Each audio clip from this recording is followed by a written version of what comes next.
Ladies and gentlemen, please rise. And now to honor America, please join in the singing of our national anthem.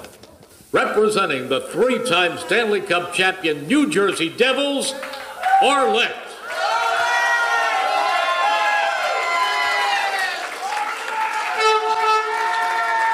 I feel like I'm at a game. Oh my gosh.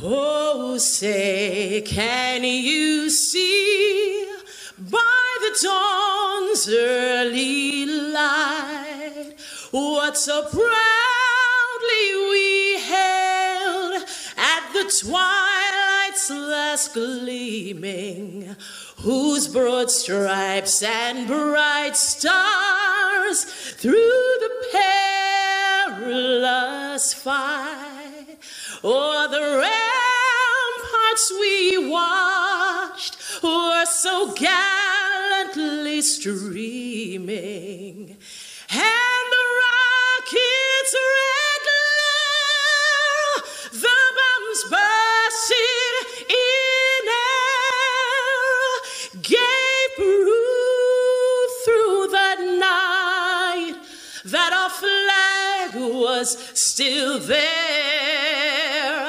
Oh, say, does that star-spangled banner yet wave o'er the land of the free and the home of the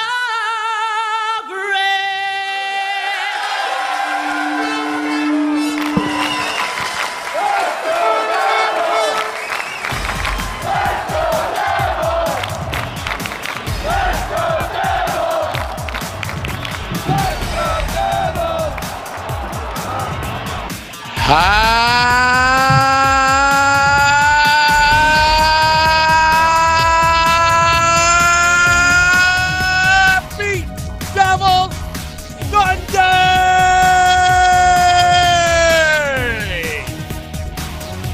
This is the Let's Go Devils podcast, season 1, episode 41.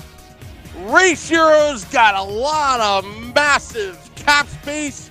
I am your host, Sam Wu, here with Beer Baron on the left side, Shorts Guy in the center. I'm on the right side because I'm always right. Welcome to the podcast. I don't think I screwed up the intro. It's a big podcast tonight. That means that Joe Bartnick is going to be very happy with our production today here on the Let's Go Devils podcast, guys. Big podcast tonight. How was your weekend? Big. Well done on the intro, Sam.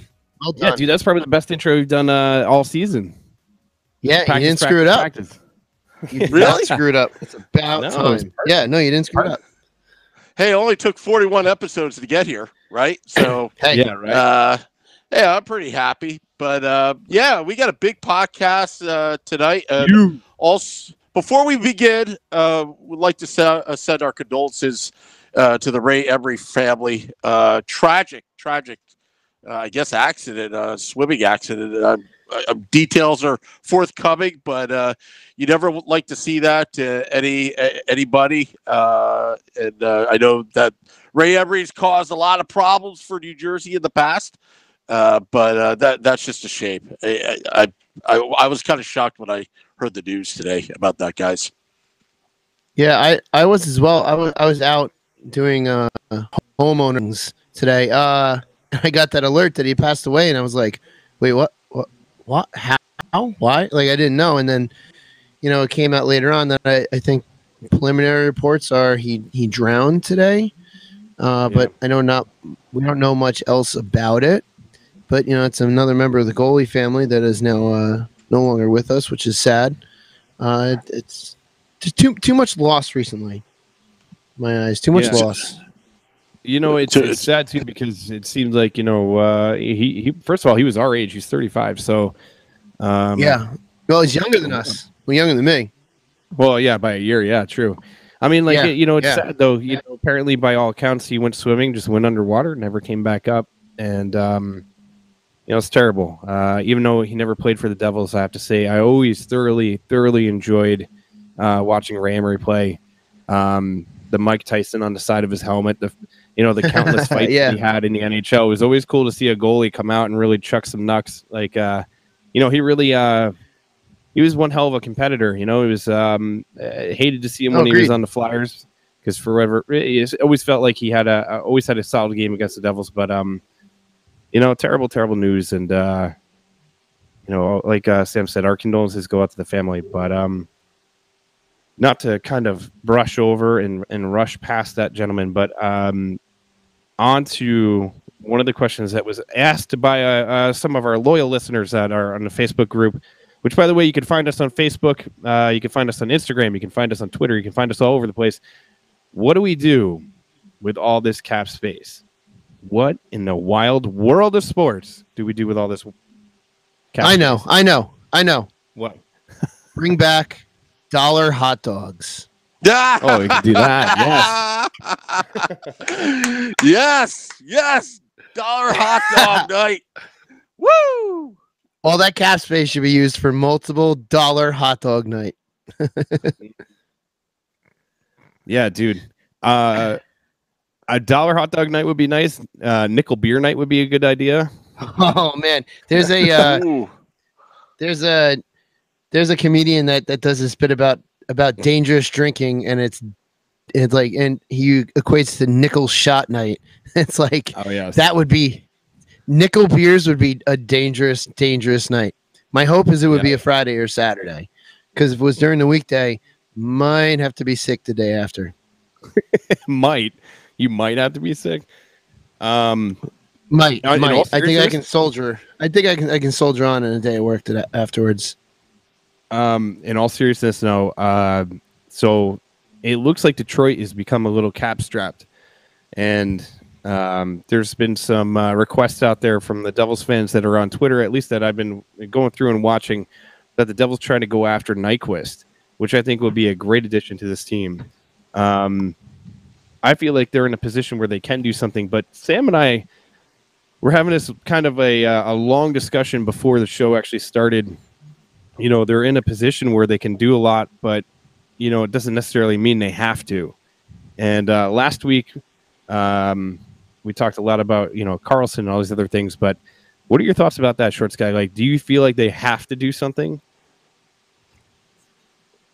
I feel like we have holes we have to fill, but I want the Devils to avoid panic buying and panic spending, and to only purchase someone that's going to fit in with the team, someone that's going to add to our deficiencies.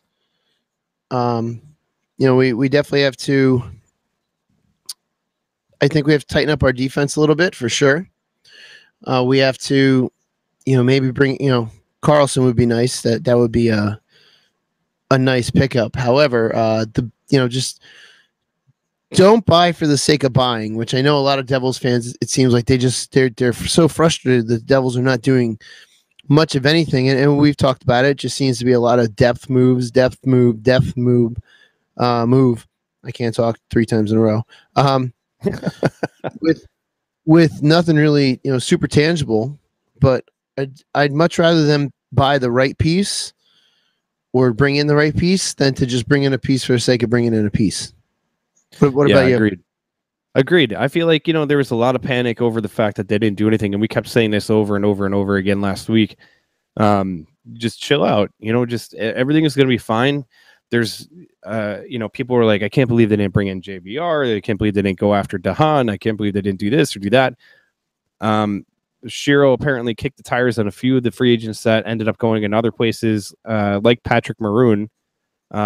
He actually, there was a great article about how he actively pursued to bring Patrick Maroon back. But when it came down to it, he wanted to be closer to his kid. And you can't fault him for that. Like there's some people that were like, no, not at all.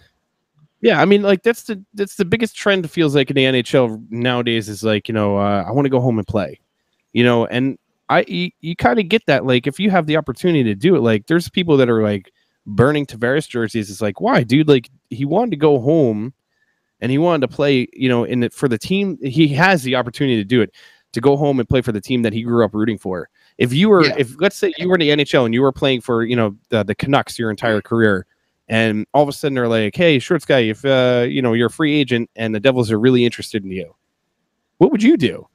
I'd come play for the Devils. Well, my heart says that now, but when you get involved in a city and in a community like that, it may be different.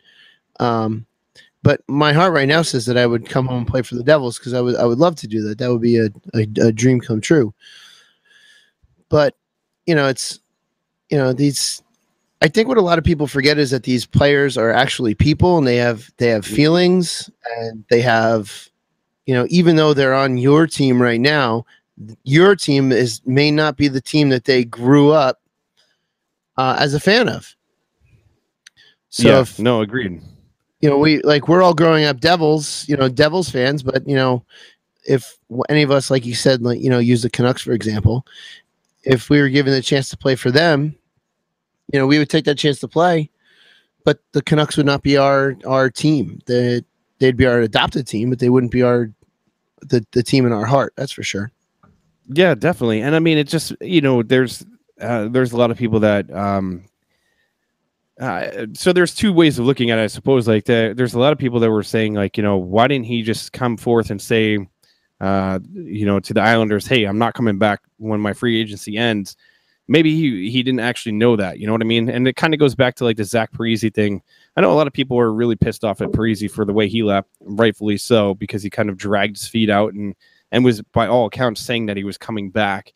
But you have to think about, there's other things that we don't see that happen behind the scenes, where if a guy is kind of sitting there talking about, I definitely want to come back, I definitely want to come back, I definitely want to come back.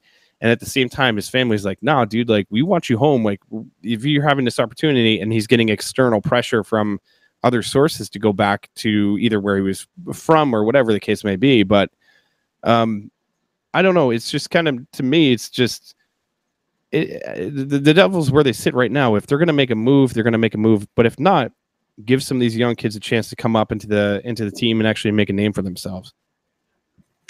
Yeah. And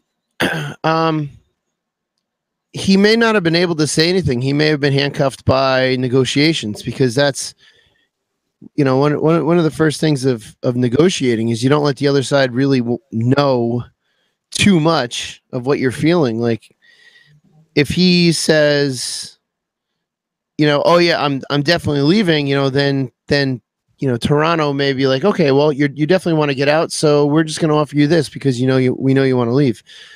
It may have been part of the negotiation as well. Yeah. So yeah, that's right. A possibility. Or either that, or the Toronto people just may have been like, just be quiet and save face in Long Island, even though you're coming. So it really depends. There's like you said, there's a whole lot of stuff we don't know in the background. Mm-hmm.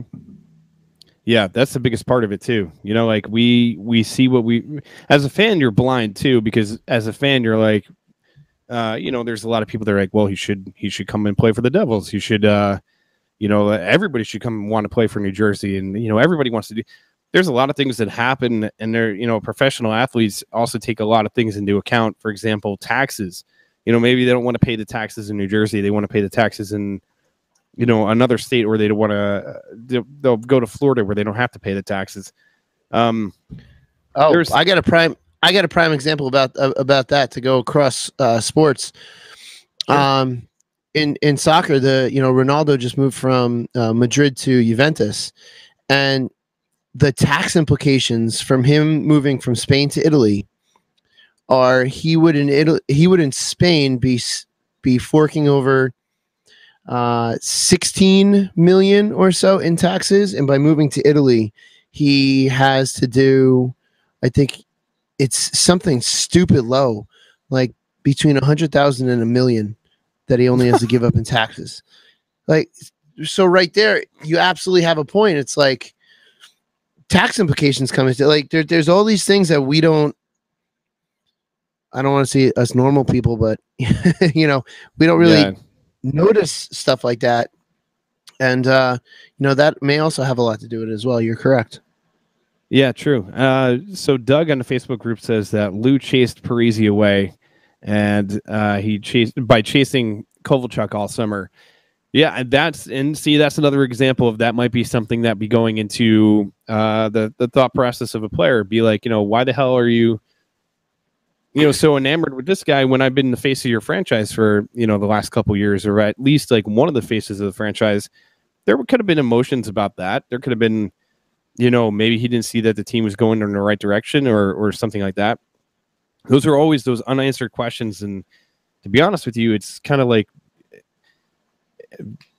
things happen, you know what I mean? And there's like we have no control over it, but as a fan, it's like it drives you crazy because you're like, there goes my jersey's ruined, everything else is ruined, the team's ruined, all because this guy wants to go home and play at home, Yeah, which is why, for very few exceptions, I think I'm done getting jerseys with specific players in the back. That's why I always get jerseys with my name on the back. I'll never be traded.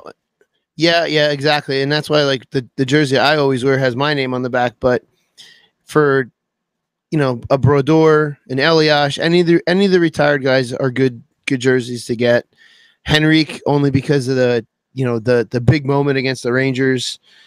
Yep. There are certain players you can get, but anyone that's on the current team, especially with Shero, and I know I've said it before, anyone is on the block to be traded at any moment, which we saw with Henrique.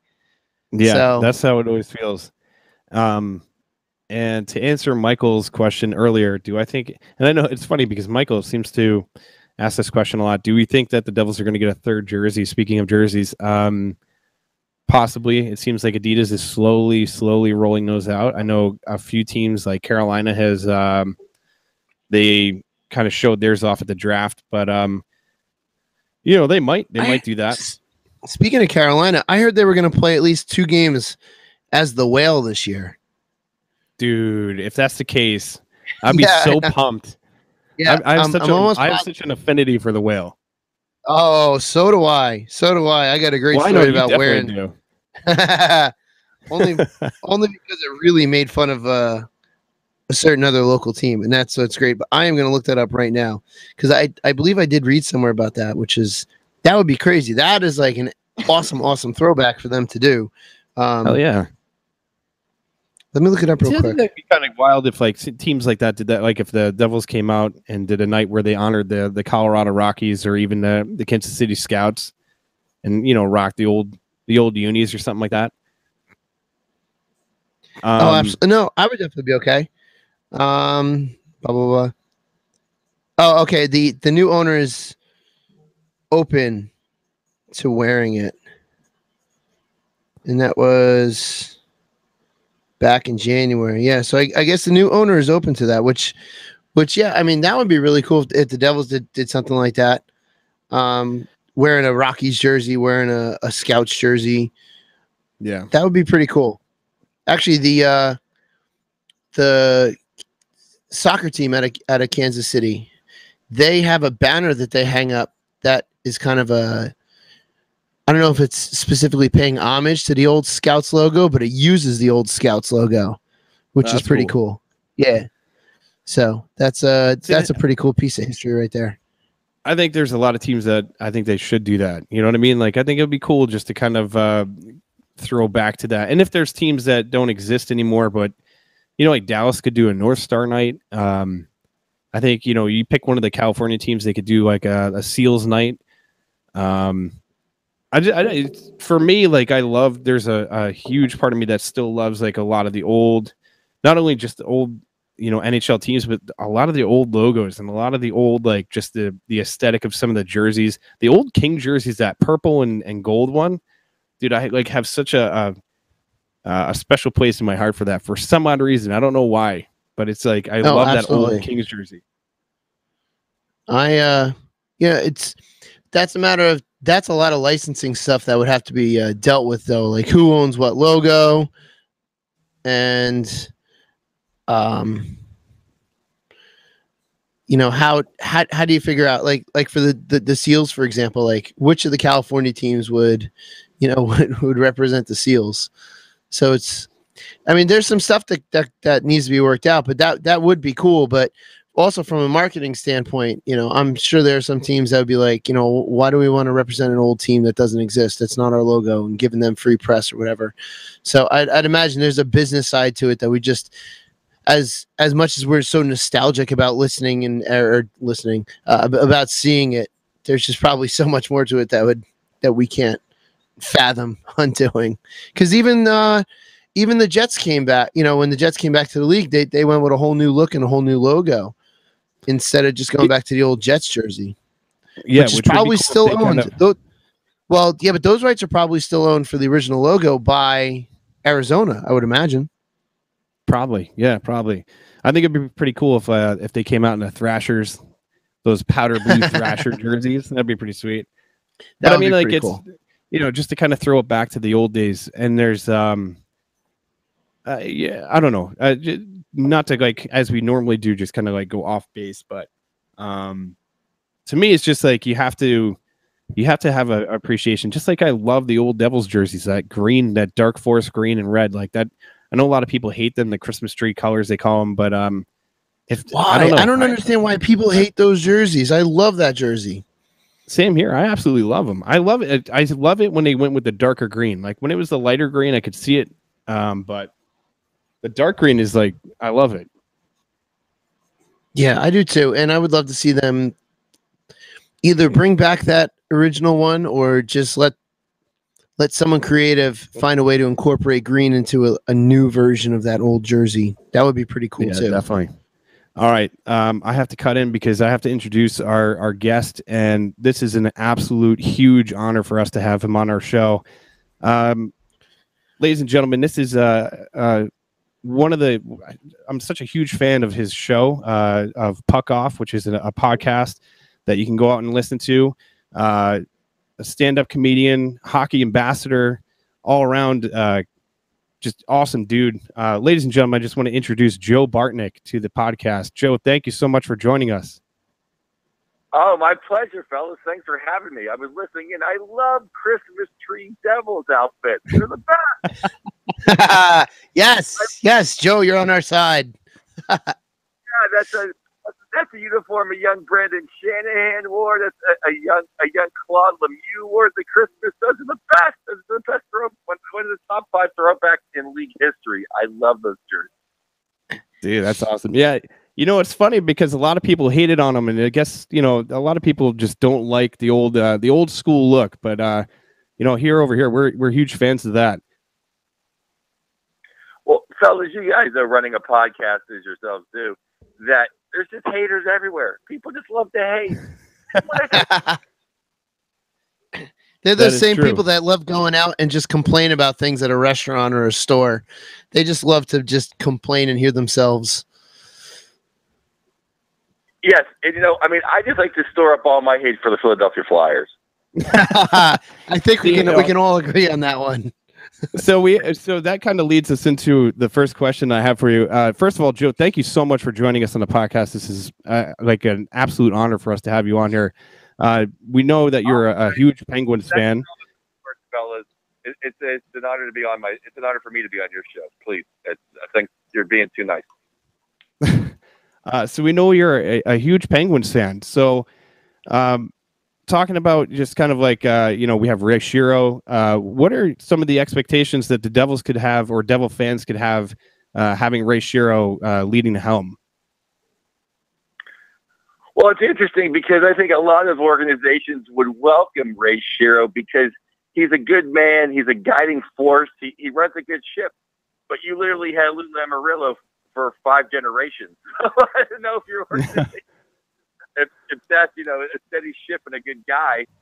No, Ray's a very astute GM. He's not afraid to make a move. Look, he went and got Grabner for you guys in maroon. I thought that was pretty sweet of him. He knows his hockey. He's a good guy. People like him. So I think the organization flourishes because people like being around him. He's just a good man, and he will make trades, and he knows his hockey.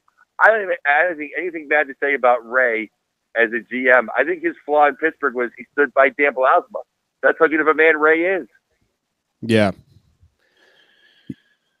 Yeah, and we're noticing that he's stood behind Coach Hines even in the rough seasons that Hines had the first couple seasons there. But you are correct; he's willing to trade anyone and everyone. That the Henrique trade that we had this year, that I think blew a lot of people out of the water. Is kind of like, whoa, wait a minute, you've just traded a franchise hero. Right. Well, it was funny is because Henrique really stepped up for the Ducks, and he almost saved their season. He played great for the Ducks.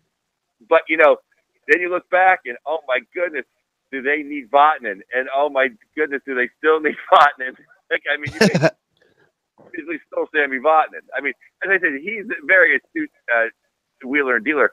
I actually think Ray likes this team, and this is no knock on Taylor Hall whatsoever, or Nico Hischier for that matter. But I never think Ray, because he grew up, GMing or assistant GMing Nashville for so many years.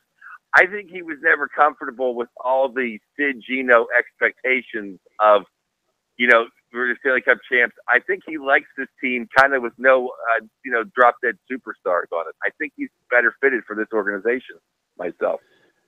See, that's a great point because you bring up the expectations when you have a Sidney Crosby and a Evgeny Malkin and the firepower that Pittsburgh has, and if you don't win, it's kind of like a letdown.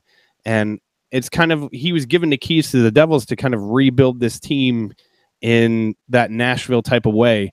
And I feel like you're 100% right. I feel like he's more suited for this type of environment and this type of team. Lower the expectations. All the expectations are really across the river in New York, and not so much over here. But it's interesting to see in a way that people freak out because free agency happens and Tavares kind of goes to Toronto and everybody's going here and there, and everybody's kind of like, well, what about us? What about the Devils?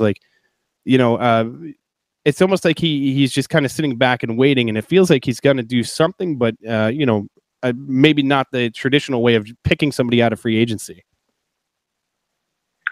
Yeah, I think sometimes I think there's a few really stupid moves. I think a few great moves as far as pick up free agents. I think Stastny was a great move. I think Van Riemsdyk to Philly was a great move. And I think Ray should have maybe dipped his toe and maybe got Ian Cole took hardly any money to be in the Avalanche. And even Jack Johnson, the contract, some people in Pittsburgh boo-hoo it, but $3 million for Jack Johnson, I think that's the Devils' weaknesses. I think you need a couple more defense, but I think that's almost everyone's weakness, a couple more defensemen. But I think Ray should have went out and got a defenseman. He doesn't have to break the bank, but looking at your defensive depth, I think you could use one or two, a little change of pace in there. Because I like your top 12 forwards, or at least the top 10, 11. I think Devils are stacked as far as depth goes up front. So what do you think about the Metro division now that, the Capitals have finally bucked the trend and they finally win their cup, which I have to tell you, we've talked about this in length. Watching Ovechkin parading around with the cup is probably one of the greatest things ever. I just wanted to jump out there and party with him. But what do you think the Metro is going to look like this season? Well, I think the Pittsburgh and the Capitals are still on top, and then I think it really is a true dogfight. I think Tortorella's expiration date is going to hit about between Thanksgiving and Christmas if they start out slow. And I've just never been a big believer in Steubenville West. Carolina is interesting, but are they going to score enough? Their defense is good, and their goaltending is always shaky. And I think that the Devils are the best of the three Metro teams. I think what's interesting is I think Van Riemsdyk really helps out Philadelphia, and Christian Folin, he was kind of a cast off of the Kings, couldn't really break in too well there. He'll be a 3, 4, 5 defenseman on the Flyers. So I think Philly got better, but I think the Devils are right. I think the Devils could be right there in the next little tier. Because I think after Washington and Pittsburgh, I think it's pretty much anybody's game. But I think the Islanders are in for a fall down, and I think the Rangers are going to stink. So, well, we like hearing that. Yeah, yeah, we can. Again, that's something we can all agree on. They literally announced that they're going to stink. And season to make me think otherwise. Yeah, they're in their quote unquote rebuild mode for sure, but yeah, but you know what though? That's a franchise and that's a fan base that's going to lose their minds in an absolute true rebuild, because there's something about Ranger fans. As soon as their team is down, they're just awful fans. So Joe, our producer Sam wants to know if Ray spends money. Go ahead. No, our producer wants to know if from your past experience in Pittsburgh, if Ray Shero spends money or not. Yes, he does. Ray will break out the checkbook. If anything, Ray's never really made a big stupid contract. If anything, I was against some of Ray's moves for giving third line and fourth line guys like, oh, look, you won the cup with us, and it's like, then they have a place in the lineup for life. Because I always think third and fourth liners, at least fourth liners for sure, should never be too sure that they're going to be on the team day in and day out, let alone have 3-year contracts. But as far as making big stupid contracts, though, Ray's very sensible as far as that goes. But he will spend money. But I think he's pretty shrewd. Ray's a good GM. I think so too. I think he spends wisely is one of the things too that we've noticed at his short time in New Jersey is he's not going out and making crazy deals. I mean, he's been you think about it, he got Taylor Hall for Adam Larson. He went out and picked up like you said, Vatanen for Adam Henrique. All these moves just seem like they work in his favor and work in the Devils' favor, and they're really calculated and really smart. Well, I mean, everyone wanted Grabner last year. He got Grabner, and Maroon. Yeah. He couldn't have used Maroon. He got Maroon. I mean, I'll tell you what. When I found out how he got Brian Boyle, I thought he was the perfect fourth line center for the Penguins. I couldn't believe Brian Boyle went there, and for so cheap. I mean, you can't knock Ray. You really. I mean, and he won a cup. But I just think the young talent on the Devils is just so enticing. I mean, I would just try to keep those guys together, and then let Ray kind of tweak here and tweak there. I mean, I love Miles Wood. I love him. Oh yeah. Oh yeah. We all do. There's something old school about Miles Wood. He's a 90s power forward. He's Brendan Shanahan. He's Kevin Stevens. He's what made hockey great. He's what makes hockey great. The 220-pounder that goes to the net, that can fight, that can skate, that can score. That's what hockey is about.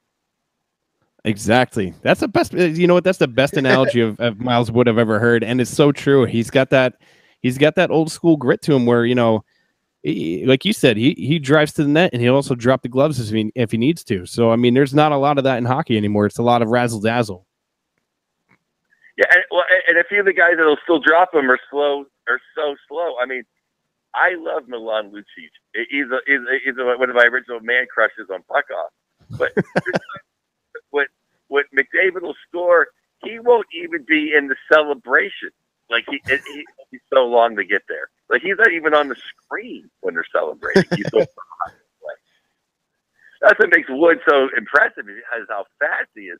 And I like the Zaka guy. I like Stefan Nosen and the Brat, and Nico. How about Nico? Are you kidding me? I mean, Ray could have been dumb, and he could have went with the North American guy that the Flyers took, who he may pan out. But I mean, Nico just came in, and I mean, obviously Taylor Hall MVP, but Nico really had a hell of a season last year.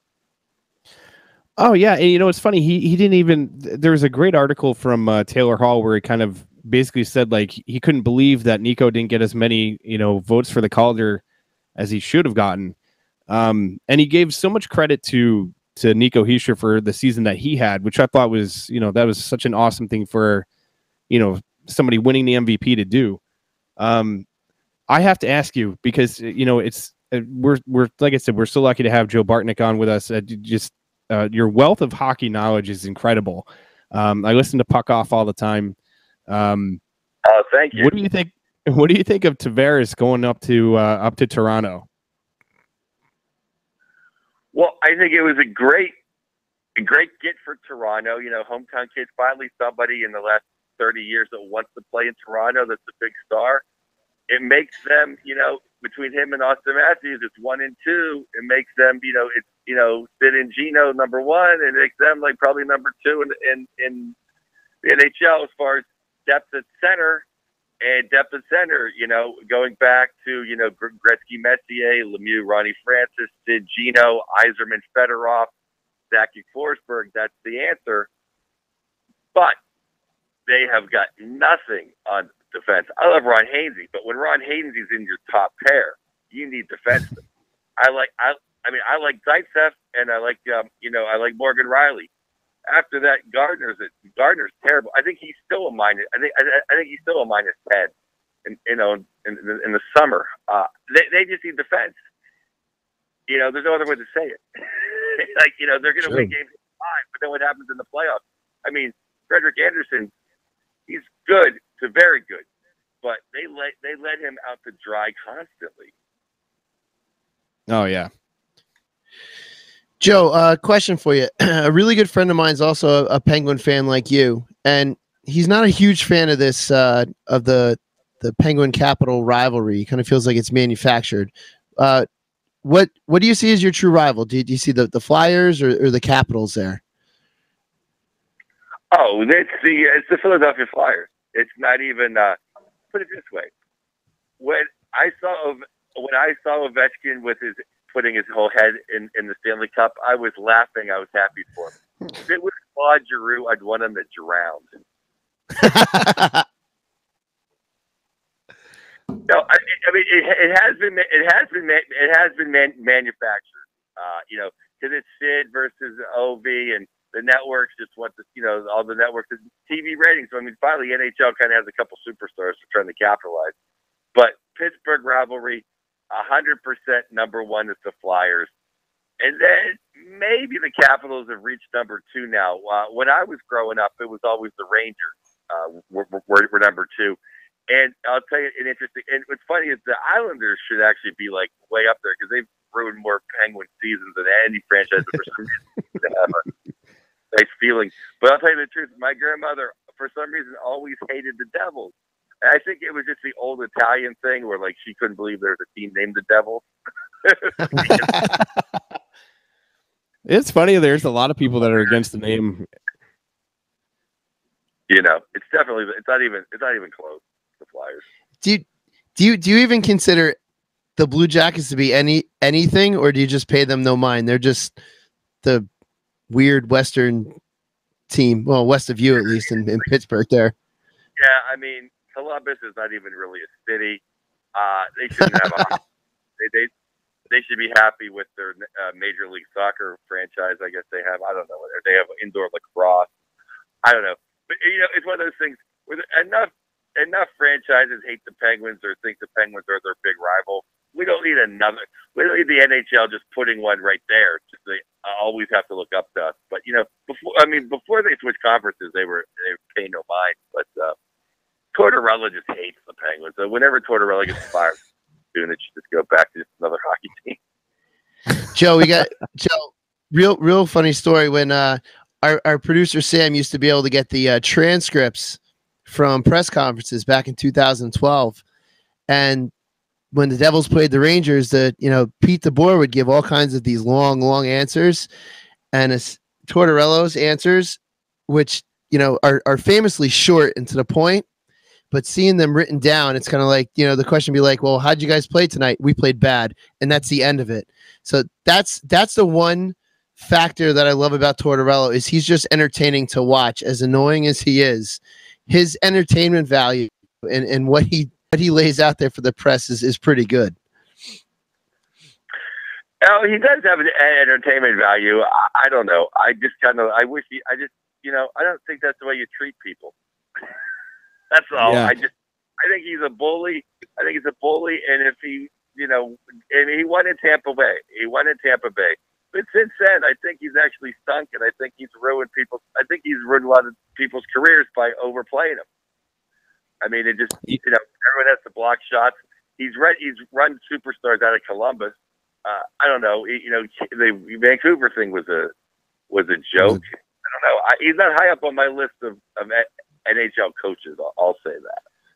Yeah, you know, he also, you look at what's going on with Panarin. Apparently, he wants to get out of Columbus, you know, as fast as he can, and it's just kind of like deteriorating in that situation. And you nailed it on the head. There was so many. Look at all the guys that used to play for the Rangers that used to block a million shots that are, you know, they're, you know, shadows of what they used to be.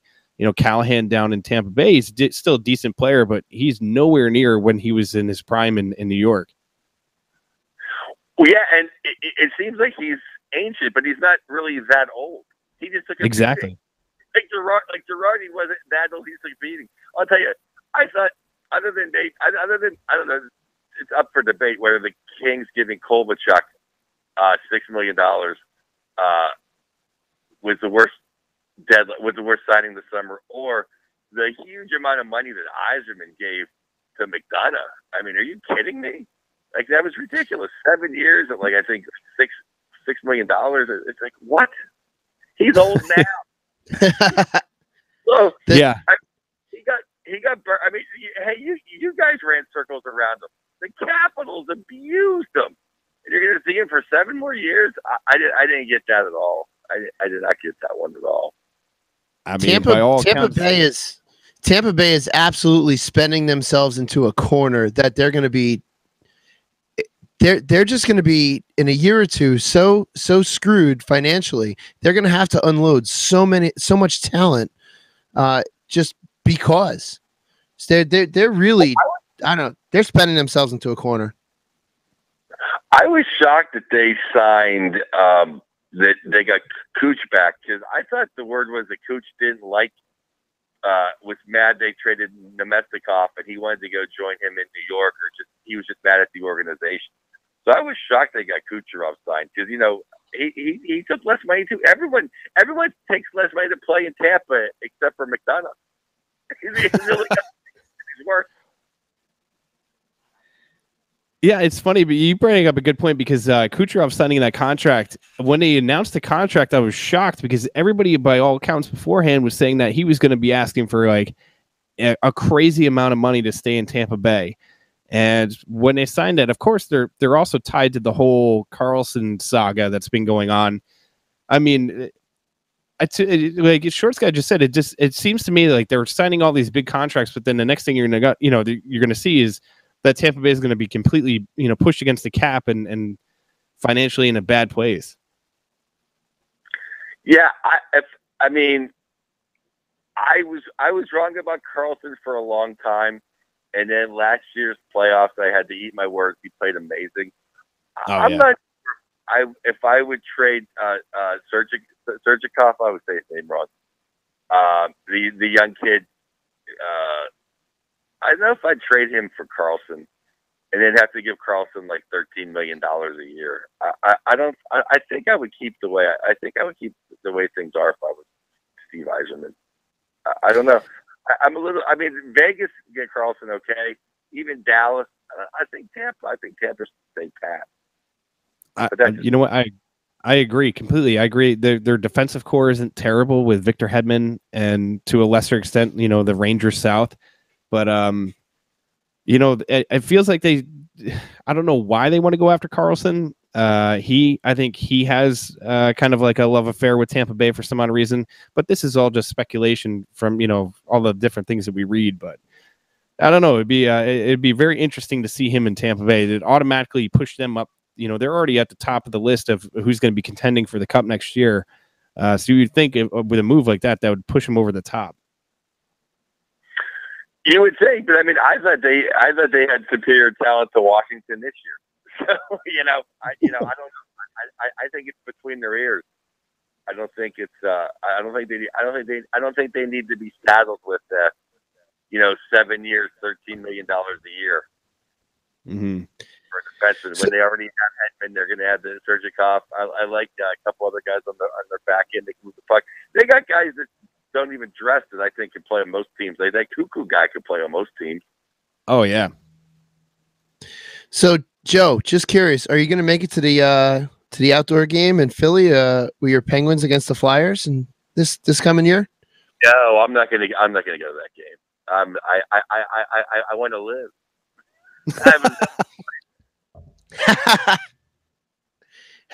Have you been to an outdoor game yet or no? Yeah, I went to the Penguins Flyers in Pittsburgh not last year, the year before. And it was funny because it was the day before the game. It was like 75 degrees. Practice. The guys are in shorts outside throwing footballs around. I got to hang out with Brian Rust, one of my all-time favorites, the Rusty Razor, and he was on his reserve. And then I had a press pass. I lucky enough to get a press pass, so I had a press box up there. And you really can't cheer in the press box. I'm just in the press box. I'm happy. I'm having the time of my life. It's like fantasy camp. And then an NHL rep I know goes, "Hey, I got front row seats. You want to go down there?" I'm like, "Yeah, I'll go down. Why not?" It literally went from like 70 degrees to like 30 and freezing rain. And I just had like press gear clothes on, just like a windbreaker and a hat. I was shaking like Sylvester, like when he gets the flu, like shaking, like people behind me, like, "Are you okay? Are you okay?" But the Penguins were winning 2-1 after the first, and I'm like, if I jinx this and I leave and they lose, I'll never forgive myself. So I sat there and froze to death for 2 more periods. I tell you, before we let you go, I got to tell you that was like the Devils Rangers outdoor game at Yankee Stadium. I've never been so cold in my entire life. And I mean, I drank and tried to keep warming myself up. But I mean, that was the coldest I've ever felt in my entire life.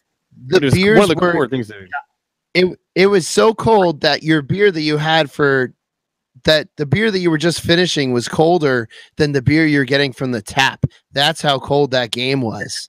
Oh, yeah. Yeah, I heard a friend of mine said that his brother was like his brother Ronnie's like, "Joe, my friend named Joe, my I can't feel anything like from the knees down. We got to go." It was frozen solid. Yeah, it was brutal that day, but it was an awesome sight. Now, before we let you go, is there any shows that I would love you to plug the show, and also, do you have any stand-up comedy? Do you have any events coming up? Well, I'll in the New York area. I'm coming back to New York, and I'm going to do some media over the next couple of days, and then I'm doing. I have a New England tour. It's called the Clown Royal Tour. And it's all the little spots will be on my Twitter at Joe Bartnick. But we're starting out in Chicopee, Massachusetts, and we're going to Boston and Providence and all those cities up in New England and on the Cape. So I'm doing that. And then August 4th, I will be back in the Metro. I'll be in Poughkeepsie, Laugh It Up in Poughkeepsie. Awesome. Awesome. Dude, Thank you so much for joining us today. This is an absolute honor. Like I said, anybody that's out there, please go listen to Puck Off. It's one of the best hockey podcasts that you can find out there. Joe, thank you so much for joining us. Hey, my pleasure, folks. Good luck this season, and anytime you need me, just let me know. I'll come on. You guys are cool. Hey, yeah, awesome. Definitely, man. Thank you, Joe. And Joe, but before you get off the phone, talk to producer Sam. We'll get you a Let's Go Devils podcast T-shirt sent out to you this week. Oh, sweet! I love it. Double X. All right, give producer Sam all your info, and we'll get it in the mail this week. Cool. Right on. All right, guys. We'll have a great rest of the summer. We'll see you at the rink. Thanks, Joe. Yeah, we'll see you later. Dude, that's awesome. I have to check that off my bucket list right there because not to be like a little fanboy right now, but I'm a huge fan of Joe Bartnick. And like his stand-up comedy, like the whole shebang. So that was quite a thrill. We're doing quite a bit in our first season of the Let's Go Devils podcast, so we have a lot to live up to next season. Yeah, season 2 is going to be pretty wild. Yeah, it better be pretty wild. Yeah, you think season 1 was wild? Season 2. We're already the most commented Devils podcast out there, so we got to keep that trend going. That's something I want to keep up. Yeah, that's right. Come and follow us on Let's Go Devils podcast on Facebook, Twitter, and all around Periscope everywhere. We're all Instagram. over. Sam, give us the plug, would you? Sam, plug it. We are the most commented Devils podcast in the history of New Jersey Devils podcasts. You can find us at letsgodevils.com, the audio version, iTunes, iHeartRadio.com. You can also find us on Facebook Live / Let's Go Devils podcast. You can also find us on Twitter and Periscope at Let's Go Devils pod. Again, it's at Let's Go Devils pod. 15 character limitation. It stinks, but that's what it is. And our YouTube channel, Let's Go Devils podcast. Is that good? Yeah, that's good. Yeah. That's a good plug. That's a good plug right there. Also, I'm still doing my infomercial. You know that T-shirt that we're giving to Joe Bartnick? You could also have it. Here, I'll let me change the screen right now. Hold on. You could also have this Let's Go Devils podcast T-shirt. You don't have to be a celebrity to get this T-shirt. Actually, matter of fact, hold on a sec here. Let me just fade that in. You could buy this for how much is it, Shorts guys? Is it back to $20.03? I think so. I'm checking now. I'm double checking the cost right now because I know I changed it. Or is it in honor of the 2000 team for $20? It's in honor of the 2000 team. It's $20. It's sgapparel.bigcartel.com. And if you search through the site, you will see the Let's Go Devils podcast T-shirt available for sale for $20 to honor the 2000 Stanley Cup team. We have also had it for $20.03 to honor the 2003 Stanley Cup team. And on the anniversary on June 24th of this past month, or last month of June, we had it for $19.95 in honor of the 95 Cup team. And let me tell you that we are New Jersey Devils fans. We want to quit our day jobs and just do Devils podcasts for our listeners all day long. But most importantly, part of the proceeds goes towards our goal of that $35 million jet. That $35 million jet, the Let's Go Devils podcast private jet, where we could take our fans on the road to watch our West Coast away trips. Yes, West Coast away trips, and we'll probably go see Joe Bartnick. But we need a place. You know, we need a find a place on Airbnb. But to get there, I ain't driving. I need a $35 million private jet to take our fans, take everybody there. Yeah, Sam, I've got an idea. If we can raise $35 million before the end of September, we should take the podcast on the road to the games in Sweden. Oh, that's right. What I'm saying there. Yeah, but do you think that private jet could?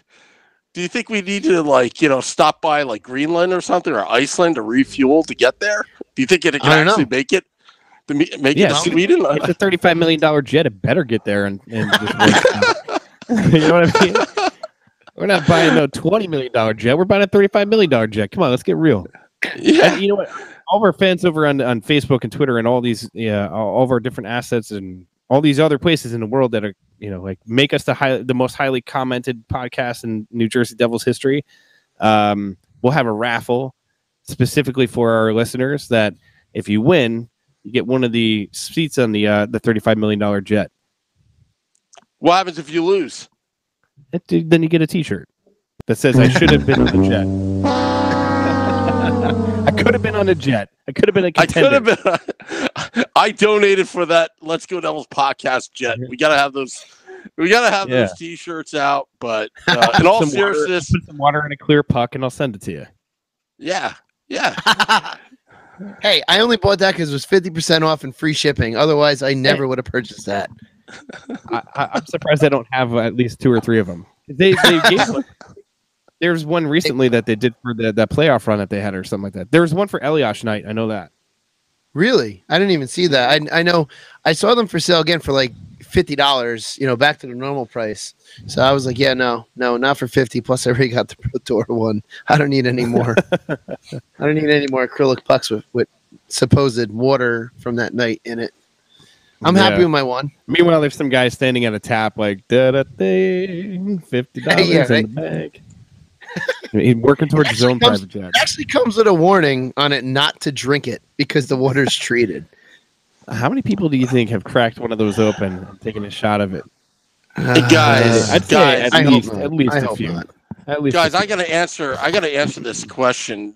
Bobby Manella writes, "What if we already have a T-shirt? You buy more, Bobby. You just buy more.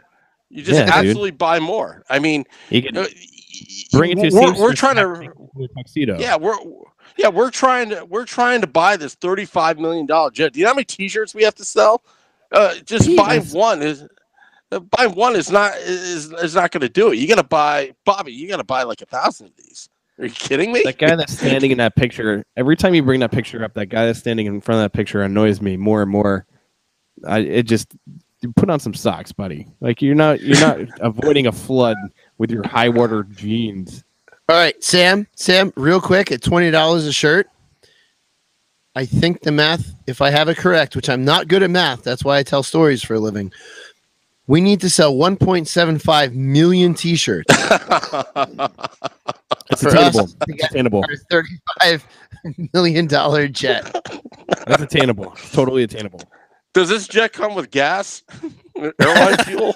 No. We're gonna have to keep selling shirts at probably 100,000 shirts a month in order to keep the fuel costs. And then by the time we get this private jet, then we're gonna find out how much it's gonna cost per year. Then that's when the GoFundMe page comes up. Yeah, help us store and maintain this jet so we can go to road games. I don't know. I have a big enough backyard. Maybe I could just like fit it in my backyard. So just what's that in your backyard? It's my $35 million jet. I'll go to the dollar store. We'll send out store. I'll go out to the dollar store and get some mothballs because I think it's going to be a while before we get this jet going. You know, we'll send out follow-up emails. You thought your first donation was all you had to do? Well, now help us maintain and fuel the jet. Own a part of the jet. That's what we have. Own a part of the jet. We'll sell stock. We'll sell stock in the jet. Exactly. Yeah. And then when they ask us if they can take a ride, maybe we shouldn't be divulging our plans like an evil genius to the rest of the people that are out there. You know, like a bad mad scientist with a laser pointed at them. I have to say, I think next week we'll talk a little bit more about development camp and stuff like that, and the fact that our number one overall draft pick scored a hat trick in the scrimmage, in the red and white scrimmage. If there's anybody out there that was actually at the scrimmage or at any of the development camp, please tune in and let us know. We'll talk about that next week. Totally. At 10 o'clock. Yeah, today was a real quick show. Really quick. Yeah. It was a That's good what show. happens when you're having a good time. You have a good time. I know.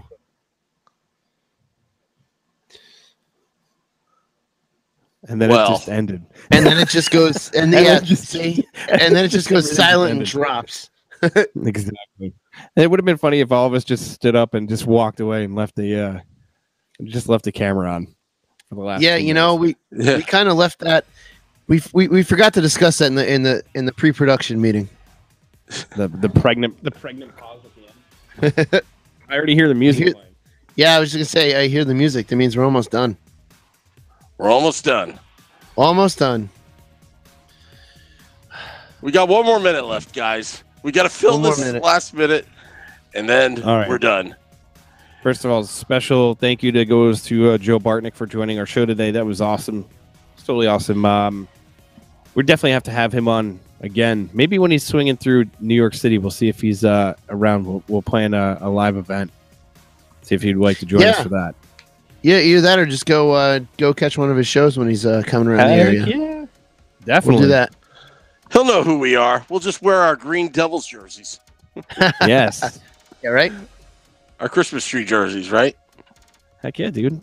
You know what? I'm telling you, if that's our third jersey, I'll be totally fine with that too, by the way. Oh, yeah, no, me too. Me as well. Ooh, Bobby Vanilla asks, could I get a belated birthday shout out? Hey, Bobby. We could be bought. If you buy a T-shirt right now, I could give you a shout out. He's a birthday shout. Happy birthday, Bobby! Happy birthday, Bobby! Bobby, Bobby is a whole 24 years old this week, so Bobby's getting up there in age. Wow. 24. 24. Happy birthday, Bobby. When I was He is 24. a Lyle Odeline. He's a Lyle Odeline right now. Yes, he is. Or all right, guys. Bryce Salvador. Oh, Bryce Salvador. Bryce Salvador, too, yeah. So that's great. All right. Well, let's end the podcast. You want to end it, Shorts Guy? Yeah, I can end it. Beer Baron, Sam, I hope you have a good week. For everyone out there watching, listening on all our platforms, let's go Devils. Francisco, yes, I feel like the Devils are going to rely on you.